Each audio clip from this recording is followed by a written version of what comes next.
Welcome to the System Simplified podcast, where we feature top leaders who share stories on how to successfully systemize a business. Now, let's get started with the show.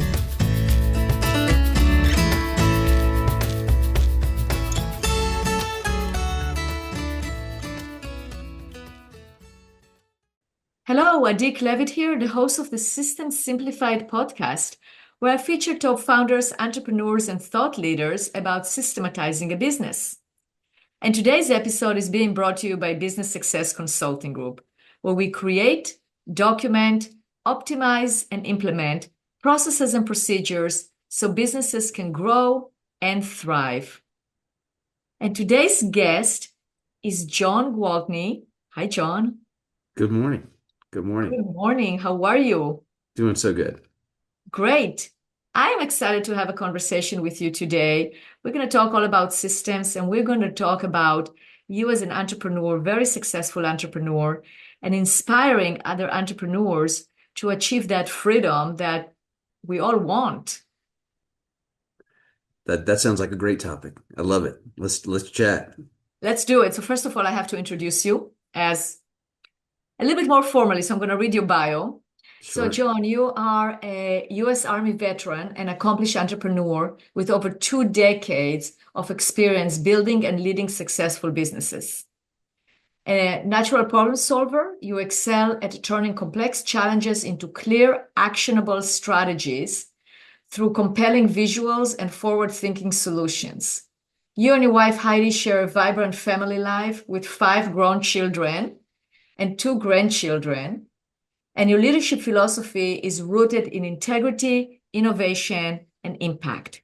And I can definitely testify to that. And we've been working now together for almost a year, and I've seen how you lead your group. And we had the pleasure of working with your employees, with your team. And you definitely have that. You have an environment of commitment. You have an environment of people that are loyal, they care, and they have that ownership mentality, which says a lot because you were able to create that and then elevate yourself so you are not a slave of your business. You're absolutely not. Well, thank you. And I echo what you just said. I think, first of all, my team is,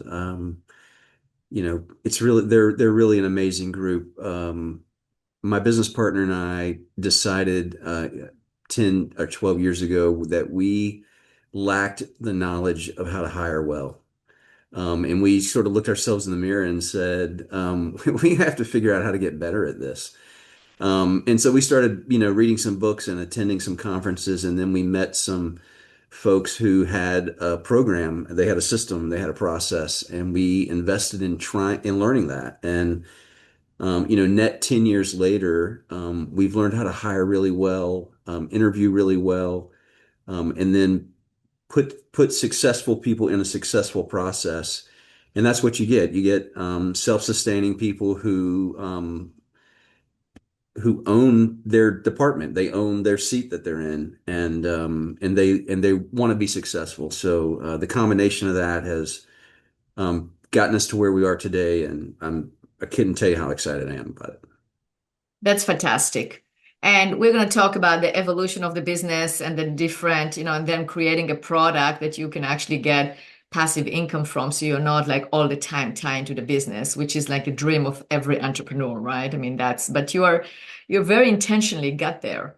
That's right. First of all, let's talk about your business, about Outback Deck. So tell the listeners about how you started a business, when, and what led you to start your own business. Absolutely. So in the late 90s, I was trying to figure out, I had left the Army.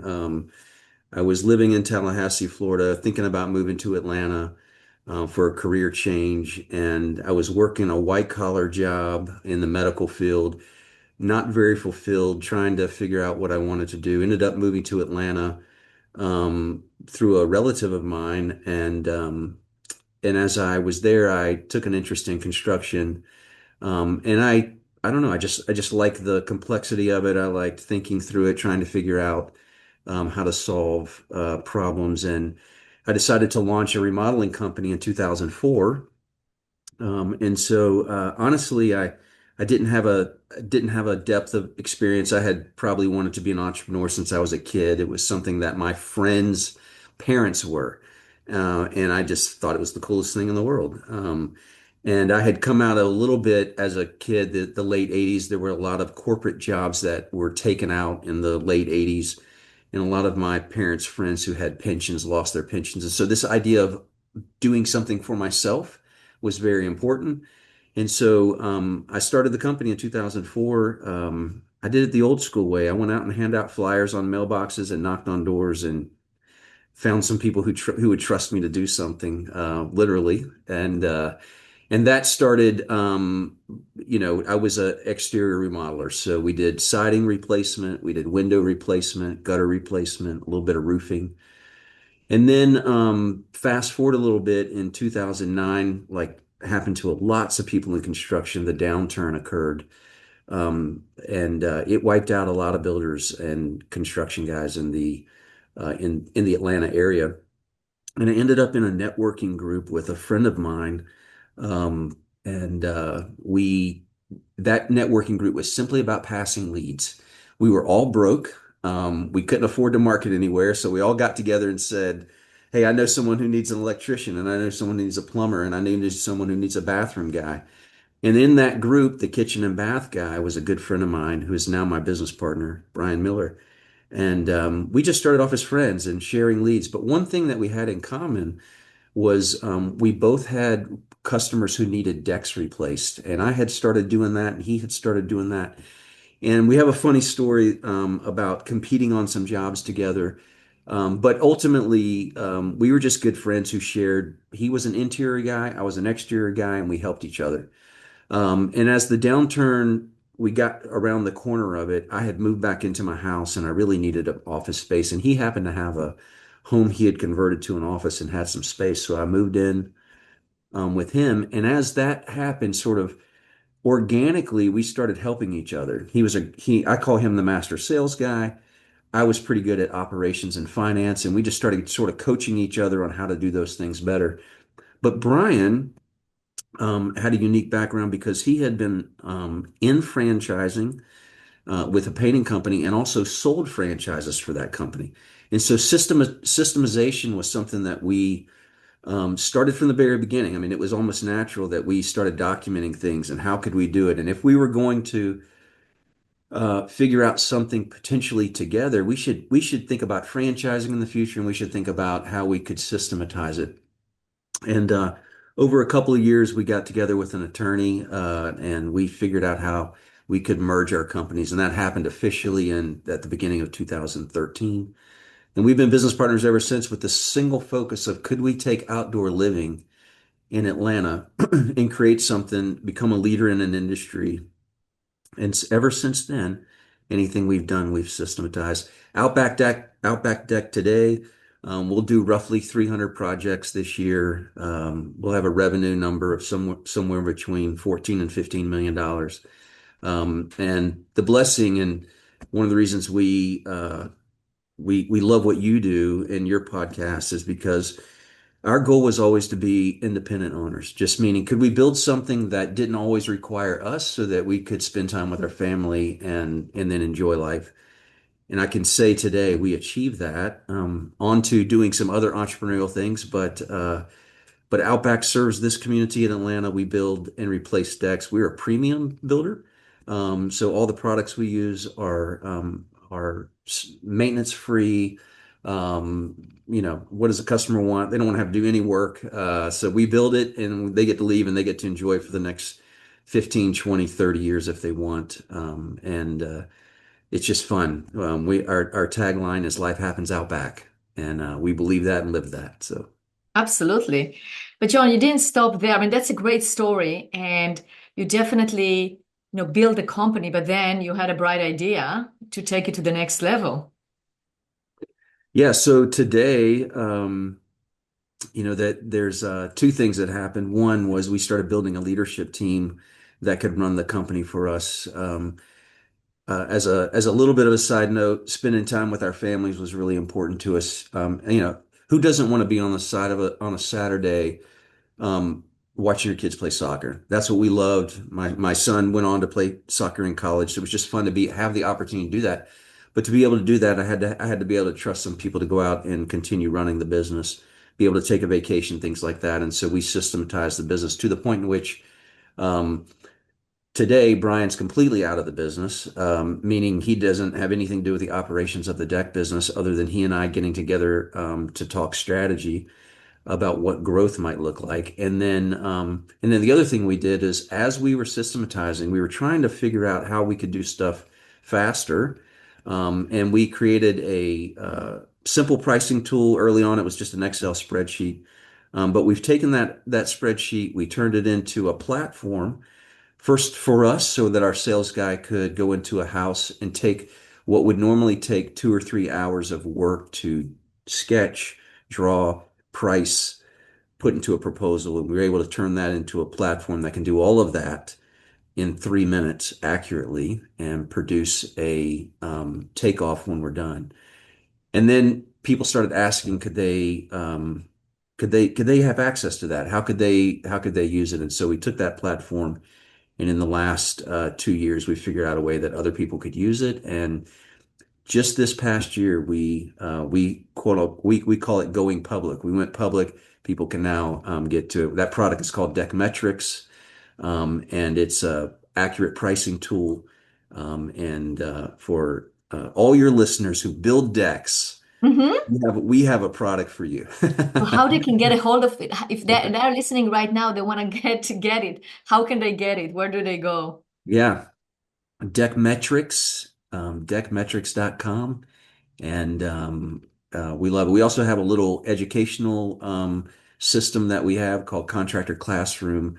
And part of our passion is to give back to the industry. And so we take the system and processes that helped make us successful, and we teach other entrepreneurs who are in the decking industry how to run really successful deck companies. And then just most recently, we took even further step, and we have taken our step into AI, like many people are trying to figure out, and we have a product called Deck View, which is super cool. We can take a picture of the back of the house. We can AI will erase the deck on it. We can give it the description of what we want. It will put the new deck on. We can move the new deck around, and so when we're sitting with a homeowner, we can show them in a very quick, hey, I think this is what you're talking about. After we've been out gathering all the information of the big dream they want, how would you like to see it? And they were like, yeah, that'd be great. And in just a couple minute time, they can actually see on the back of their house what it looks like. It is so cool. We'll be launching that to the industry probably at the end of January.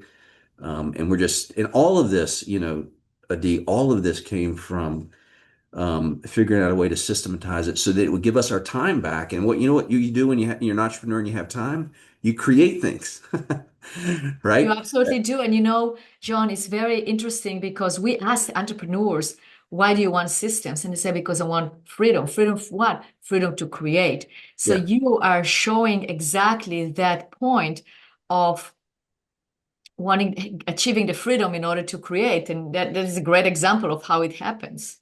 Yes. Yeah.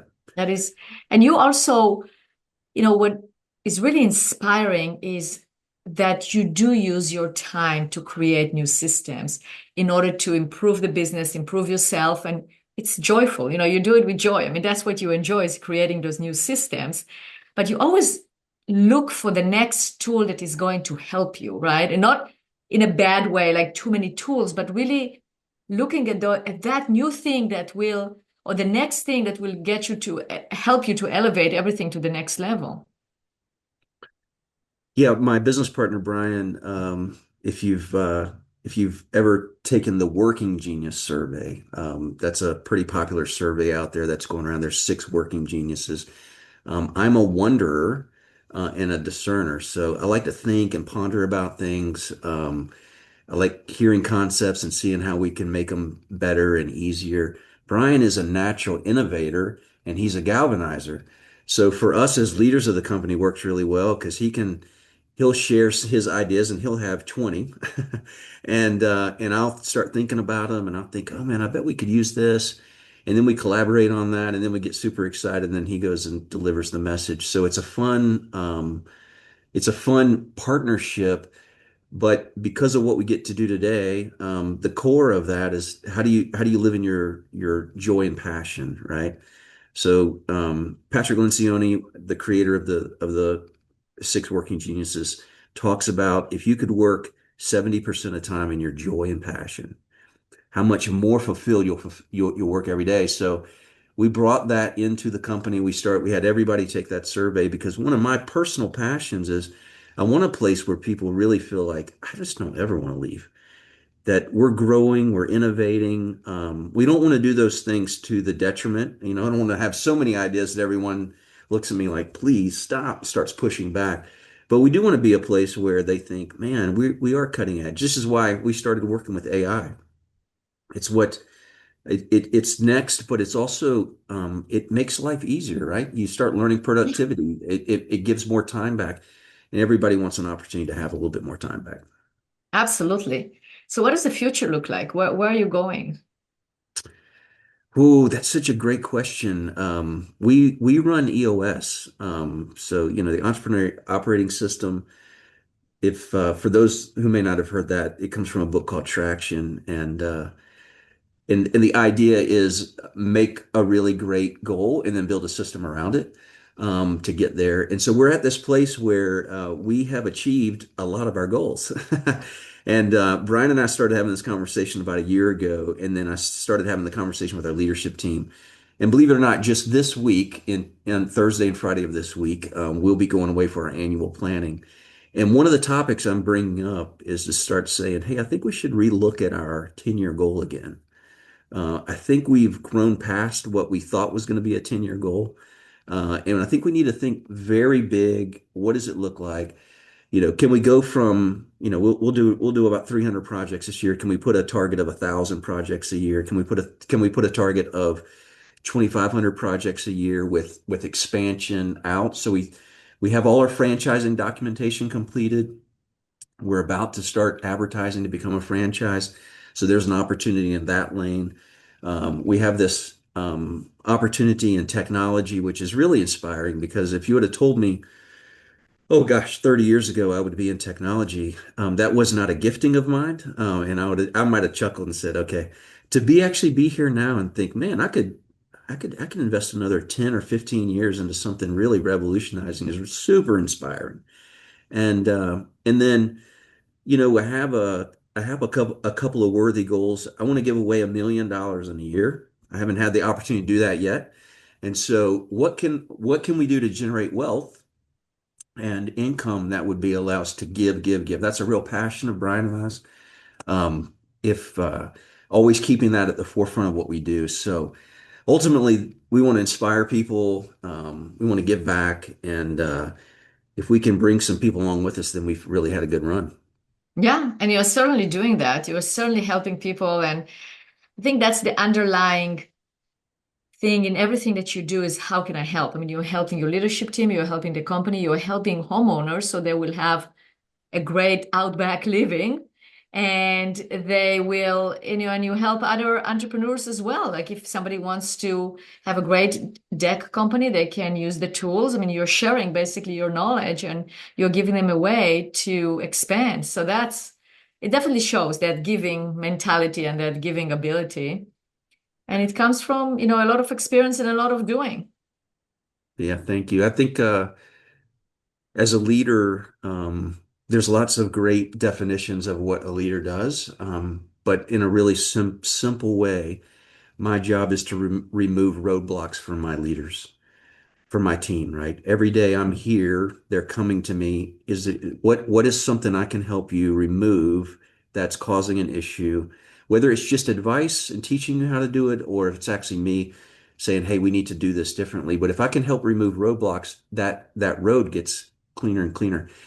Honestly, if I could just plug you for a second, it's why we hired your company because I started looking at where we were. We had pretty good documentation. We had done it, but I had listened to your podcast and I had met you, listened to you share about the ideas of what real systemizing look like. And I thought, man, the one thing we don't have is a single source of truth. It's half of it was still in my head, half of it was in Brian's head. Even though we had documented that everyone was still having to come and ask us just to clarify, hey, we just want to make sure. Hey, I just want to, where can we begin to put those things? So for me, it was about removing the roadblock of me, right? That's how you get out of the day to day. That people have to be able to not feel like they have to come ask you. So where else will they go? You're going to train them well, and then you need a place that they can go and confirm what they think they should do. And that's what we've done with your system. Super excited. My team is super excited. It's been I'll share this with you. I was just telling someone about working with you guys and said 100% best vendor I've ever worked with. 100%. It's been the best experience. You have a great system.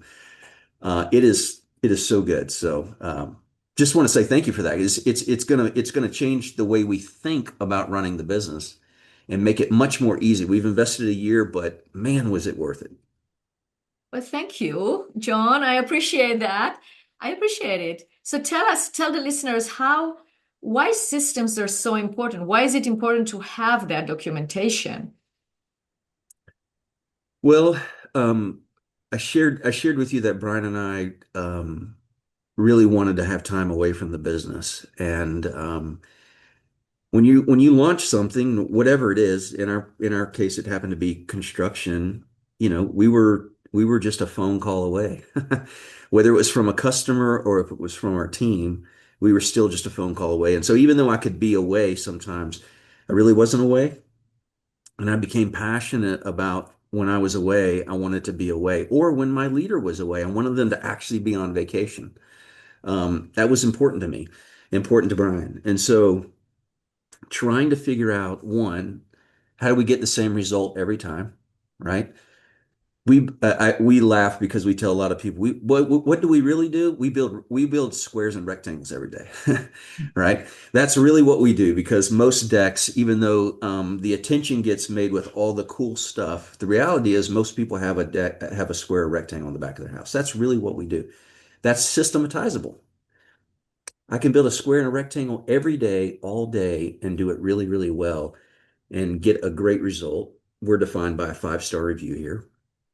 And so I wanted to begin to document that so that, one, they didn't have my employees did not have to come to me, but also I could show it to a consumer and say, hey, let me explain why I can guarantee you're going to get the result that I'm telling you today. My sales guy can make a promise, my production team can keep the promise, and the way that happens is because they can refer to a system. And we have system in everything that we do, process and procedure in everything we do. So that, and because of EOS, if we don't have one, it goes on the issues list. And so we even have a process and system for how do you identify when you don't have a process or system, right? But what happens is everybody gets on it. It's funny because we had our year-end meeting where we just sort of highlight a few things. This is interesting.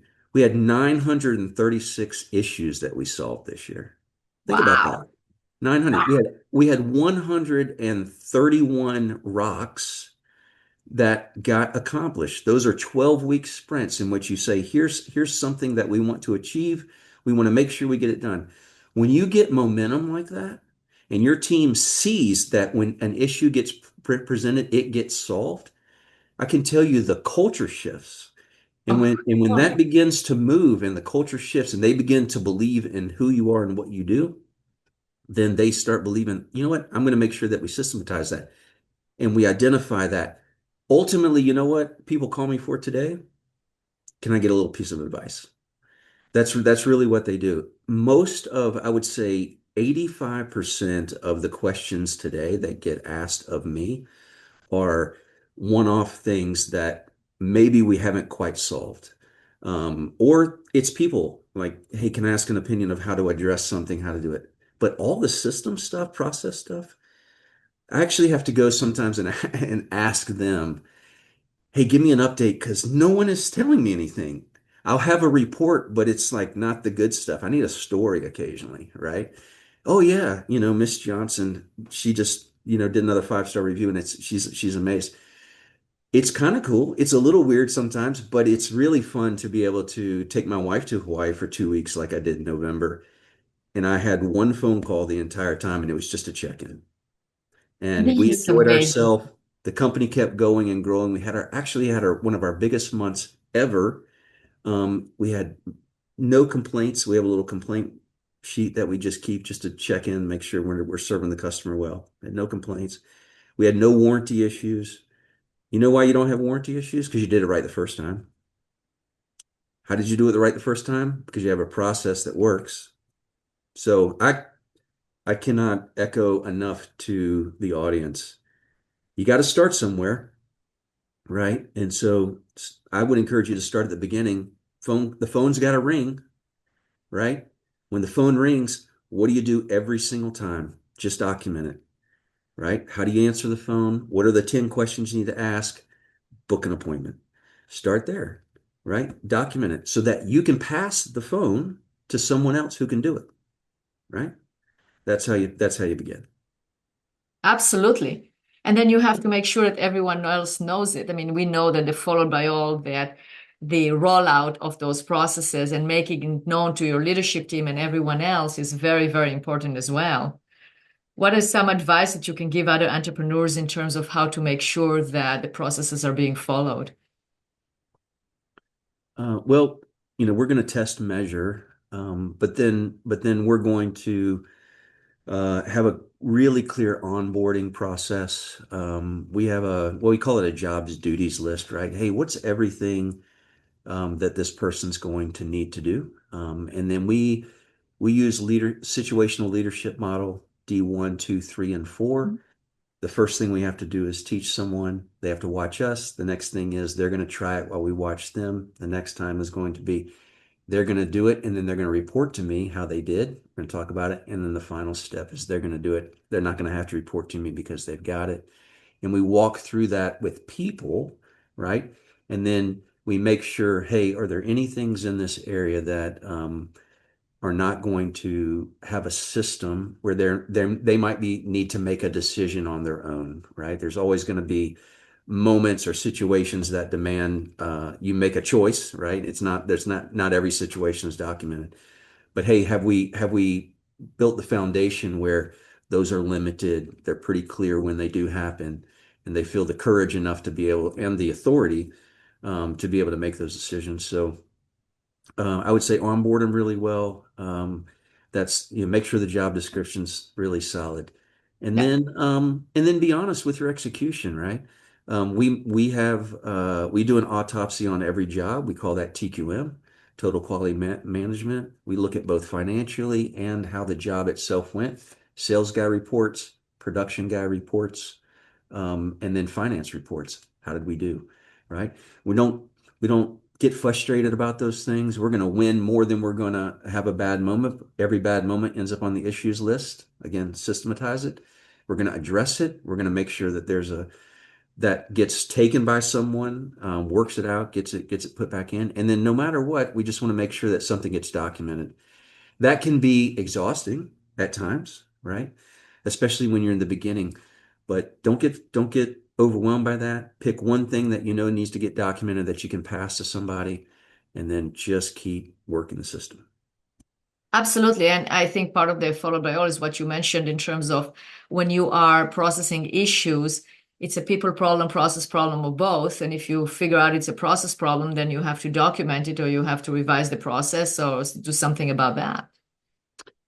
Yeah, and that's I love what you just said. It's a people or a process. It's that is a great way to look at any issue that you're having. Hey, is this a process issue or is it a people issue? Could be both at times, but more than not, it's going to be one of those two areas. And then oftentimes the person who brought the issue to you. Let me say for 1 second, the issue may not always be negative. It could just be a Yeah. gap in the system, right? Say we have something, and but that person oftentimes thinks process or thinks people. And that's the other counterpart to that. We have great process people in our company, and they sometimes need to be reminded of the people. And then we have great people in our company that are people first. Relationship is what we would say. And we have to often remind them, hey, don't forget about the process. But when those two things begin to merge and you've cared for both, wow, it takes off pretty quick. Absolutely. Absolutely. That's exactly right. And you have all of them. You have both, in the company, and you definitely also, would you consider yourself the visionary? Is Brian the visionary? How do you, or so you both are co-visionaries? Yeah. So on the visionary exam, Brian is a 100. That's for sure. I'm a 70/30 guy. I'm a 70 visionary, 30 integrator, and I'm a process guy. In our company, uh, in Outback, I was telling you, Brian doesn't work in the day-to-day anymore. I'm the visionary for Outback. I have an integrator who sits in that seat. So we love to vision cast, and Brian likes to galvanize it. So it's fun to let him get on stage and get everybody all wound up. Oh, yeah. But Yeah, you as a visionary, what I really admire is that you have that also, you're a process-driven leader. You yeah, don't you see the importance of it because the process is what's going to get you all the way to implementation. yeah. The process for us keeps us out of the weeds, right? So here's the guardrails on the road. Here's the process. If you work the process, you'll stay within the guardrails. Outside of the guardrails, you're probably going to end up somewhere you wish you were not. That could be as actually causing an issue, creating an issue, but it could also be, man, I thought I was going to have this weekend off and now I don't, right? You allow the process to be the driver and it'll keep you on course. Absolutely. Absolutely. John, any closing statements for our listeners, that advice, encouragement, whatever you want to tell them? You obviously made it. You are on a road to even bigger success. And I have no doubt that thinking big, that's the way you go. So Yeah. 300 right now jobs this year, there's no way why you don't want get you will get to 3,000 and even more, because that's your drive and you want to help as many people as you can. So that's exciting. What would you say to our listeners if you want to encourage them, or Yeah. what would you tell them? Maybe two things. One is I'm always encouraged when people outside of our business, a vendor, someone who comes in and says and comes in our company and they spend some time here. It could be another contractor that asks if they can come visit us, and they come back and go, "Man, you know what? Every place I went, your team said the same thing. Every time I asked, hey, could I ask your advice on something? They turn around and go, hey, let me show you, and they show them the process. That's when you know, as the owner, you've done a good job, right? And I can pat myself on the back. Man, this is awesome because other people are telling me that. And then I would be remiss to say I am in business to see that the bottom line grows, right? And what building a good process will ultimately give you is a really, really healthy bottom line. And what good, healthy profit does is wake up tomorrow and give me a choice. And go after that. It's there for you. It's what makes America so great, is because it supports the small business. And if we apply ourselves and we're dedicated, we're disciplined, there could be a long night or two, right? But it will pay itself off, and ultimately you'll wake up with choices the next day. And that's what I think at when you sort of clear it all the way, it is sort of what inspires us, right? Is that I get to wake up tomorrow with a choice. So That's beautiful. Beautiful. Thank you for those words of wisdom. And if our listeners would like to get a hold of you and ask you more questions, ask about the products, the different services that you have, how can they get a hold of you? yeah, so you can always email me. It's my name is John Gwaltney. It's J Gwaltney, Gwaltney at outbackdeck.net, outbackdeck.net, and you can go to our website, outbackdeck.net or .com, and you can always get a hold there. I love talking to people. I love encouraging them. It's something Brian and I have a big passion for. If you need a little uh, encouragement, if you need a little positivity, and or you just need a little to borrow a little courage, is what I say sometimes, right? I'd love to talk to you. Love it. That's fantastic, John. And yes, that's again That's why you're so successful, is because that willingness to give and help. So definitely to our listeners, reach out to John, have a conversation with him. I think it's totally worth it. So thank you so much, John, for being a guest on this podcast. Thank you.